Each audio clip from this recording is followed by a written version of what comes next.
दोस्तों इस वीडियो में बात करेंगे केमिकल कंपनी के बारे में जिसके रिजल्ट मुझे इस क्वार्टर के काफ़ी अच्छे लगे हैं।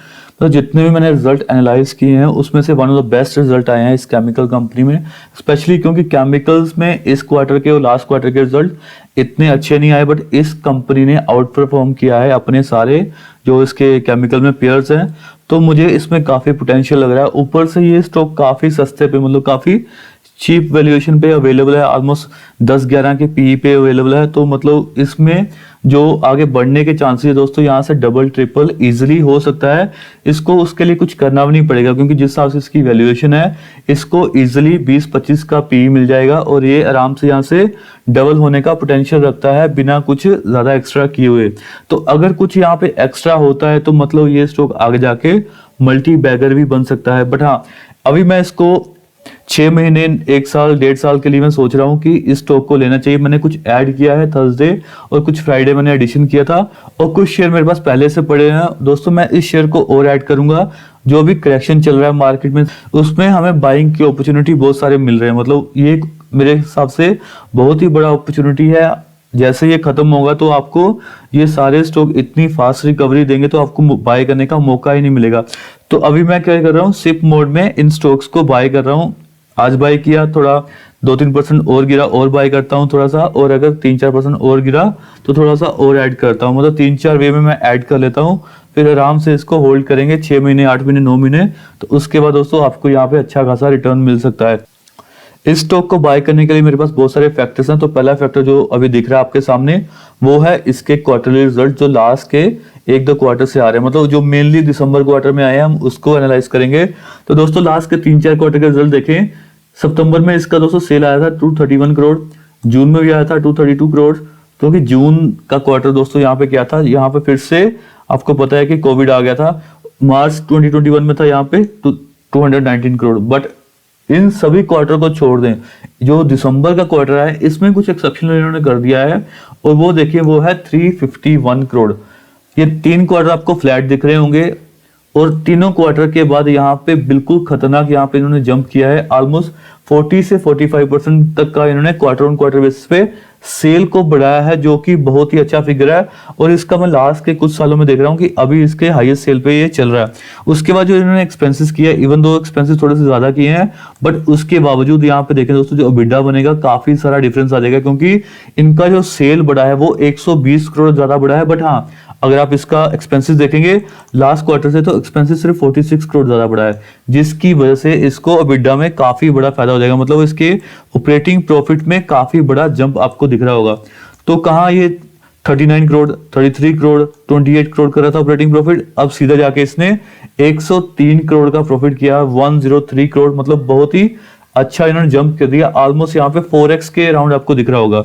ऑपरेटिंग प्रॉफिट मार्जिन देखें 14%, 12% और इस बार देखें 29% तक के ऑपरेटिंग प्रॉफिट मार्जिन है। मैं लास्ट के 10-12 क्वार्टर में देखूं तो लास्ट जिसके हाईएस्ट ऑपरेटिंग प्रॉफिट मार्जिन थे दोस्तों वो 26% आ रहे हैं। तो मतलब आप समझ सकते हैं कि इस कंपनी ने इस क्वार्टर में कितना शानदार परफॉर्मेंस दिया है।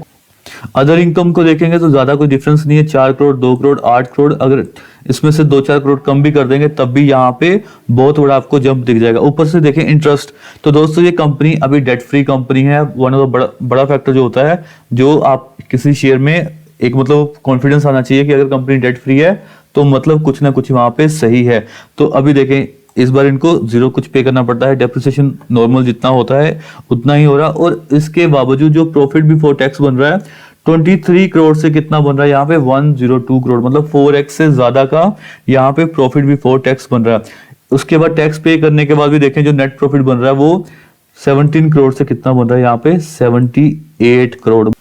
मतलब ऑलमोस्ट यहाँ पे 4.5x का प्रॉफिट कमाया है कंपनी ने।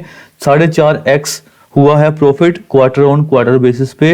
और कंपनी का अगर अर्निंग पर शेयर देखें 13.63 से हो गया यहाँ पे 61.93। मतलब ये अर्निंग शेयर भी 4.5x हो गया है। तो मतलब ये अर्निंग पर शेयर कहाँ रिफ्लेक्ट करता है दोस्तों, ये अर्निंग पर शेयर रिफ्लेक्ट करता है इसके शेयर के प्राइस में। तो अगर शेयर के प्राइस में रिफ्लेक्ट करेगा तो कंपनी दोस्तों यहाँ से डबल ट्रिपल, यहाँ से 4x भी हो सकती है आने वाले 1-2 साल में, अगर कंपनी ने 1-2 सिमिलर क्वार्टर यहाँ पे दे दिया। अगर कंपनी ने सिमिलर क्वार्टर ना भी दिए दोस्तों तो यहाँ पे भी डबल होने के चांसेस है, क्योंकि इसकी वैल्यूएशन बहुत ही ज्यादा कम है। दोस्तों हम बात करें यहाँ पे एक्सेल इंडस्ट्रीज की, इसका अगर आप प्राइस टू अर्निंग देखें, ये है 11 पे चल रहा है दोस्तों। इसका जो मार्केट कैप है कंपनी का वो है 1518 करोड़, मतलब ये लेटेस्ट इसका जो मार्केट कैप बन के आ रहा है। कंपनी ने 300 करोड़ से ज्यादा का सेल दिया है और यहाँ पे 78 करोड़ का प्रॉफिट कमाया है। तो कंपनी का मार्केट कैप देखें दोस्तों कितना कम है। अगर आप इसको कंपेयर करेंगे किसी भी आईटी कंपनी के साथ तो आपको लगेगा कि अगर कंपनी इतना सेल और प्रॉफिट कमा रही है तो इसका मार्केट कैप कम से कम यहाँ पे 15 से 20 हजार करोड़ होना चाहिए, जैसे हैप्पीएस्ट माइंड का है और जैसे अदर आईटी कंपनीज को यहाँ पे मार्केट कैप मिला हुआ है। बट दोस्तों ये सिर्फ एक साइकोलॉजी की बात है, सिर्फ यहाँ पे एक सेक्टर की बात है, इसकी वजह से इसको एक कम इसका मार्केट कैप मिला हुआ। बट मुझे लगता है कि यहाँ से एटलीस्ट 3 गुना तो होना चाहिए यहाँ पे शेयर। अगर 1-2 क्वार्टर यहाँ पे सिमिलर दे दिए तो यहाँ पे बड़ा अपॉर्चुनिटी हमारे सामने है। तो कंपनी करता है, कंपनी का मार्केट शेयर दोस्तों यहाँ पे DETC करके कोई केमिकल होता है, उसका यहाँ पे 60% से ज्यादा का मार्केट कैप है। उसके अलावा भी कंपनी काफी ज्यादा केमिकल बनाती है। ये बेसिकली जो केमिकल होता है दोस्तों एक कलरलेस होता है और मेनली इसका यूजेस कहाँ पे होता है, ये केमिकल मेनली जो दोस्तों यूजेस होता है वो एक इंटरमीडिएट होता है for pesticide, as an oil and gasoline additives and as a flame retardant. Flame retardant का मतलब है कि दोस्तों जैसे फायर एक्सटिंग्विश में कुछ केमिकल यूज होते हैं तो उसको आग बुझाने के लिए ये केमिकल यूज होता है। तो ये मेनली इसके जो काम है वो ये 2-3 काम में इस केमिकल को यूज किया जाता है। तो कंपनी का अगर रेवेन्यू देखो 36% रेवेन्यू दोस्तों सेम इसी केमिकल से आता है, बाकी सब केमिकल को मिला के वहां पे 64% का रेवेन्यू है। तो ओवरऑल इसका रेवेन्यू ऐसे इसको बटा हुआ है। और अगर इसका देखें कि कंपनी का बिजनेस कहाँ है दोस्तों, इंडिया में मेनली इसका 82% से ज्यादा का बिजनेस है और रेस्ट ऑफ वर्ल्ड में देखेंगे यहाँ पे 17% का रेस्ट ऑफ वर्ल्ड से यहाँ पे बिजनेस आता है। तो दोस्तों अभी मुझे ये खटक रहा है, जो इसकी प्राइस टू अर्निंग है वो 11 पे है और इसका जो मार्केट कैप है 1500 करोड़ है, जो मैंने आपको पहले बताया। तो मुझे ये चीजें खटकती हैं और तब जाके मुझे लगता है कि अब इस शेयर में थोड़ी सी बढ़त होनी चाहिए। तो इसका जो अगर लो देखेंगे दोस्तों 776 का लो है पूरे एनुअल ईयर का और 1384 का इसने हाई लगाया, वो रिसेंटली लगाया है, 2-3 दिन पहले ही लगाया था। उसके बाद यहाँ पे कुछ करेक्शन हुआ है क्योंकि ये ओवर बोर्ड जोन में आ गया था। बट मुझे लगता है कि ये सिर्फ एक बाइंग का अपॉर्चुनिटी है, इसका हम चार्ट भी बाद में देखेंगे। बट हाँ बाकी कुछ कंपनियों के साथ इसका एक बार कंपैरिजन कर लेते हैं। तो दोस्तों सारा अगर कंपनी को देखेंगे, एटलीस्ट जो केमिकल कंपनियों का अगर देखें, टाटा केमिकल देखें 27 का इसका प्राइस टू अर्निंग है और इसका मार्केट कैप देखें 22,000 करोड़ है। लिंडे इंडिया 89 का प्राइस टू अर्निंग है। दीपक नाइट्राइट का भी देख लें यहाँ पे 26 के पास। दीपक नाइट्राइट भी कभी यहाँ पे 10-12 के प्राइस टू अर्निंग पे ट्रेड किया करता था, फिर जाके धीरे धीरे करके लोगों को इसकी वैल्यू पता चली और बाद में ये 30-35 तक के यहाँ पे प्राइस टू अर्निंग पे भी गया था एक टाइम पे। उसके बाद गुजरात फ्लोरोकेमिकल का देखें 44 के राउंड है, आरती इंडस्ट्री का देखें 28 के राउंड है, एसआरएफ का देखें 42 के राउंड है और पीडीलाइट का तो छोड़ दो दोस्तों यहाँ पे पूरा 98 के राउंड है। तो इसने ऐसा क्या जुल्म किया है कि इसको 11 का मल्टीपल मिलना चाहिए। तो मान लें अगर इसको 25-26 का भी मिल जाएगा तो यहाँ पे शेयर कितना हो जाएगा, ये शेयर आपको 2,500 से लेके 3,000 के लेवल पे आराम से मिल जाना चाहिए। तो अभी शेयर चल रहा है 1200 पे, तो टारगेट दोस्तों यहाँ पे बन रहा है 2,500-3,000। तो मतलब बड़ी अपॉर्चुनिटी है आपके सामने, बिल्कुल सही इसने क्वार्टरली अपना रिजल्ट दे दिया है। अब आपके ऊपर है कि आप इसको कैसे बाय करते हैं और कितनी देर तक इसको होल्ड करके रखते हैं। इस कंपनी में देख रहा हूँ काफी सारे और भी पॉजिटिव है दोस्तों, इसके रिजर्व्स लगातार बढ़ते जा रहे हैं। जो देखें यहाँ पे मार्च 2020 में था यहाँ पे 695 का, फिर उसके बाद मार्च 2021 में होगा 845 और अब जाके देख रहे हैं यहाँ पे 1032 का इसके करोड़ का रिजर्व हो गया है। उसके बाद दोस्तों इसके जो फिक्स्ड एसेट्स हैं वो भी यहाँ पे बढ़ने लगे हैं और टोटल एसेट्स देखें यहाँ पे 1351, जो लास्ट के कुछ क्वार्टर से जाके कहाँ पे कितनी तेजी से ये बढ़ते लगे। तो ओवरऑल कंपनी के सारे पैरामीटर मुझे सही लग रहे हैं, सब कुछ सही लग रहा है। मुझे लगता है कि कुछ ना कुछ यहाँ पे दोस्तों बड़ी एक्टिविटी आने वाले दिनों में हो सकती है। इसका जो ऑपरेटिंग एक्टिविटी से कैश है वो भी बढ़ता जा रहा है। ये सिर्फ मार्च 2021 का डेटा है, बट हाँ जो अगर आपको 2022 का डेटा दिखेगा वो आपको ज्यादा दिखेगा। मार्च 2022 के बाद इसका जो अपडेट आएगा तो यहाँ पे बड़ा यहाँ पे चेंजेस हो सकते हैं। उसके बाद जो दोस्तों इसके जो रेशियोज बनते हैं, डेटा डेज हो गया, कभी यहाँ पे 103 हुआ करता है, धीरे धीरे करके यहाँ पे कुछ कम हुआ है, इस बार तो और ज्यादा कम होना चाहिए। उसके बाद जो मेन फिगर है यहाँ पे कैश कन्वर्जन साइकिल, देखिए दोस्तों पहले कितने दिन का हुआ करता था, 46 36 और अभी आके देखें 29 और 2022 का जो आएगा और ज्यादा कम आएगा। तो मुझे लगता है कि और धीरे धीरे करके सारे पैरामीटर पे ये खरी उतरी है। तो उसके बाद अगर हम शेयर होल्डिंग पैटर्न देखें तो इसका शेयर होल्डिंग पैटर्न प्रमोटर की साइड से सही लग रहा है, कुछ ज्यादा चेंजेस नहीं हुए हैं। 52.38 था यहाँ पे मार्च 2029 में, उसके बाद माइनर चेंजेस करके यहाँ पे 52.49 हुआ। तो ज्यादा कुछ चेंजेस यहाँ पे नहीं हुआ। FIs का कभी 1% भी हुआ करता था, फिर यहाँ पे ऑलमोस्ट काफी कम हो गया था, पर मैं देख रहा हूँ लास्ट के 3-4 क्वार्टर से यहाँ पे थोड़ा सा बढ़ने लग गया है। और इस क्वार्टर का फिगर अभी आया नहीं है, मतलब जो जैन फेब मार्च का फिगर आएगा दोस्तों, उसके बाद देखेंगे यहाँ पे कितना चेंजेस हुआ है। DIs ने भी कुछ ज्यादा बड़ी एक्टिविटी नहीं की है, कभी यहाँ पे 7.27 हुआ करता था, अब धीरे धीरे करके यहाँ पे 7.35 हो गया है। बहुत पहले कभी 7.79 हुआ करता था। पब्लिक की एक्टिविटी भी ऑलमोस्ट सिमिलर है, 39 के आसपास हुआ करता था, अभी 39.8 है। तो 1% कुछ ज्यादा यहाँ पे पब्लिक का बढ़ा है। तो प्रमोटर का 50% से ज्यादा होना एक पॉजिटिव होता है। ओवरऑल एक्टिविटीज की शेयर होल्डिंग पैटर्न की सही लग रही है। एक्सेल इंडस्ट्रीज के टेक्निकल भी चेक कर लेते हैं। इसका अगर मैं डेली चार्ट देखूं दोस्तों, तो डेली चार्ट में आपको दिख रहा होगा लास्ट के जो 3-4 दिन में जो वॉल्यूम की कैंडल बनी है, बहुत ही खतरनाक आपको कैंडल यहाँ पे दिख रही होंगी। ये वाली जो कैंडल है, मैं देख रहा हूँ लास्ट के इतने, बहुत ही मैंने पीछे का देखा कि इतनी बड़ी कैंडल कभी नहीं बनी है जो एक दिन में यहाँ पे 1 मिलियन से ज्यादा का शेयर ट्रेड करता हो। मतलब कंपनी काफी छोटी है, तो यहाँ पे 1 मिलियन शेयर ट्रेड होना दोस्तों बड़ी बात होती है। कंपनी का अगर मार्केट कैप छोटा होता है, मतलब वो साथ में शेयर का प्राइस अभी 1100-1200 चल रहा है, तो मतलब आप समझ सकते हैं कि कितना बड़ा यहाँ पे वॉल्यूम ये आपको दिखेगा। लास्ट के अगर आप देखें यहाँ पे 6-7 महीने में, 8-10 महीने में, तो आपको वॉल्यूम की एक्टिविटी काफी लो दिख रही होगी। यहाँ पे देखें जो थोड़ा सा डिक्लाइन हुआ है, यहाँ पे बीच बीच में कुछ यहाँ पे आए हैं, बट आपको वॉल्यूम यहाँ से दिख ही नहीं रहा है, मतलब बिल्कुल ही लो वॉल्यूम हो रहा है, क्योंकि कंपनी के जो लास्ट के 3-4 क्वार्टर थे वो काफी फ्लैट से लग रहे थे और यहाँ पे कोई बड़ा ट्रिगर कंपनी को नहीं मिल रहा था। बट अब जो ट्रिगर मिला है, जिसकी वजह से क्या हुआ है, यहाँ पे आपको गैप अप भी दिख रहा होगा। रिजल्ट आने के बाद यहाँ पे गैप अप हुआ है, क्योंकि मार्केट इवन दो यहाँ पे करेक्शन में चल रहा है, रशिया और यूक्रेन का फाइट चल रहा है, बट फिर भी यहाँ पे अपर सर्किट लगा था। इसके रिजल्ट 20% का इसने अपर सर्किट लगाया था और उसके नेक्स्ट डे भी ये 15-16% ऊपर गया था। बट अब धीरे धीरे करके 2 दिन में यहाँ पे करेक्शन हुआ है। बट मेन दोस्तों यहाँ पे देखने वाली बात है, जब करेक्शन हुआ है ना नीचे आने पे, तो आप देख रहे हैं यहाँ पे क्या हुआ। आप देख रहे हैं यहाँ पे शेयर, मतलब वॉल्यूम देख रहे हैं आप। ये जो वॉल्यूम एक बार एंटर कर गया ना दोस्तों, ये लंबे टाइम तक होल्ड करेगा यहाँ पे और आराम से ये यहाँ पे 2x 3x लेके जाएगा।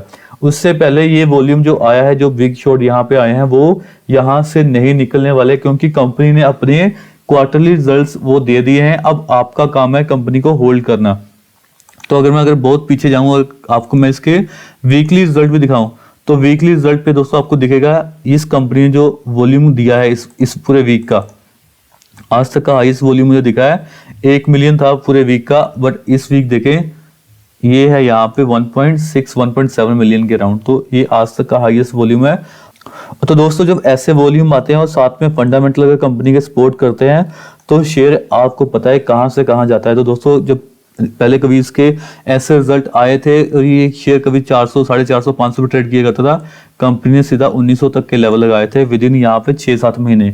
सिमिलर उसके बाद कंपनी ने फ्लैट रिजल्ट दिए हैं, कंपनी ने पूरा यहाँ पे कंसोलिडेट किया है, करेक्शन किया है, बट कभी धीरे धीरे बीच में वॉल्यूम आया, बट कभी कंपनी के फंडामेंटल ने इसको सपोर्ट नहीं किया। बट अब बहुत टाइम के बाद कंपनी के फंडामेंटल यहाँ पे सपोर्ट कर रहे हैं। ऊपर से इसकी लोअर वैल्यूएशन है। मुझे लगता है कि अगर आपको यहाँ पे 1100 से लेके 1150, 1200 कहीं पे भी मिले, मुझे लगता है कि ये पूरा जोन मेरे लिए बाय जोन है। मैंने 1250 पे स्टार्ट कर दिया है इसको बाय करना। आल दो मेरे पास 700 कुछ पे बहुत पहले से पड़े हुए हैं, वो मेरे दूसरे अकाउंट में पड़े हुए हैं, उसको नहीं छेड़ा है मैंने। बट हाँ, जो मैंने परसों से बाय, मतलब थर्सडे से बाय स्टार्ट किया है, वो मैंने 1248 से बाय करना स्टार्ट किया है और कल मैंने कुछ फ्राइडे को कुछ ऐड किए थे। बट हाँ, ये जोन है दोस्तों, इसका जो 1100 से लेके 1200 तक का जोन है मेरे लिए। मुझे लगता नहीं कि 1000 पे फिर से आने वाला है। बहुत ज्यादा अगर पैनिक हो जाएगा तब कभी आ सकता है, बट आपको अभी से बाय स्टार्ट कर देना चाहिए और आपको सिप मोड में बाय करना है दोस्तों। जैसे मैं बोलता हूँ 3 वे में बाय करें और आराम से इसको होल्ड करना है। ये बहुत ही बड़े टारगेट आपको दिखा सकता है। पहला टारगेट आपको रहेगा दोस्तों, वो रहेगा यहाँ पे 1900 तक का। तो 1900 तक के लेवल के लिए दोस्तों, 1900 के लिए भी दोस्तों आपको यहाँ पे 60 से 70% आराम से मिल जाएगा अगर आप यहाँ पे 1100 तक के लेवल पे बाय करेंगे। और जो बड़े टारगेट मुझे दिख रहे हैं यहाँ पे 3000 से लेके 3500 तक के बड़े टारगेट मुझे दिख रहे हैं, बट उसके लिए आपको 1-1.5 साल होल्ड करना पड़ सकता है। लास्ट में शेयर की मैं डिलीवरी डेटा देख रहा था, यहाँ पे देखे दोस्तों डिलीवरी जो इसकी क्वांटिटी जाती है ऑल्दो आपको यहाँ पे परसेंटेज टर्म में ज्यादा दिख रही होगी, बट शेयर कितने डिलीवर हो रहे हैं यहाँ पे देखें, 3800, 23,000, 3500, तो इस टाइप की डिलीवरी हो रही थी। बट लास्ट के जो दोस्तों यहाँ पे कुछ रिजल्ट आने के बाद जो इसका डिलीवरी बढ़ी है, आप देख सकते हैं यहाँ पे कहाँ पे 8-10 हज़ार, 3,000, 4,000 शेयर डिलीवरी हो रहे हैं। बट यहाँ पे देखें 1,22,000 शेयर डिलीवरी हुए थे जब इसका ये रिजल्ट आया था। अपर सर्किट लगने के बावजूद यहाँ पे 72% की डिलीवरी हुई है। मतलब जिनको पता है कि कंपनी ने तोड़फाड़ कर दिया है इसके रिजल्ट में और आगे आने वाले टाइम में ये 2x 3x दे सकती है, वो आराम से इसमें बैठ गए हैं। उसके बाद अगले दिन देखे आपको परसेंटेज तो में कम दिख रही होगी, बट उसमें भी दोस्तों यहाँ पे 2 लाख शेयर मतलब डिलीवरी हुई है 2 लाख शेयर की। और यहाँ पे देखें जो शेयर डिलीवर हुए मतलब जो ट्रेडिंग हुई थी ऑलमोस्ट 1 मिलियन शेयर की यहाँ पे ट्रेडिंग हुई थी। 2 लाख शेयर यहाँ पे ऐड होना बहुत ही बड़ी बात है। और उसके थर्ड डे देखे यहाँ पे 68,000 शेयर यहाँ पे एडिशन किए गए हैं डिलीवरी। मतलब मेरे हिसाब से ये 3-4 का डेटा दिख रहा है ना आपको, ये वाला ये बहुत ही सही डेटा है। आराम से लोग बैठ जाएंगे और आराम से इसको बढ़ता हुआ वेट करेंगे। और कुछ लोग और ऐड करेंगे, जैसे ये 1150 के लेवल पे आएगा, बहुत बड़े यहाँ पे लोग एंटर कर सकते हैं। तो आप भी इसमें एंटर करें और आराम से इसको 6 महीने से लेके 1 साल दें, आपको मिनिमम यहाँ पे डबल होता हुआ दिखाई देगा। तो दोस्तों ये था मेरा पूरा एनालिसिस एक्सेल इंडस्ट्रीज पे। अगर आपको ये वीडियो अच्छा लगे तो लाइक और शेयर कर दें और चैनल को सब्सक्राइब कर लें। Thank you.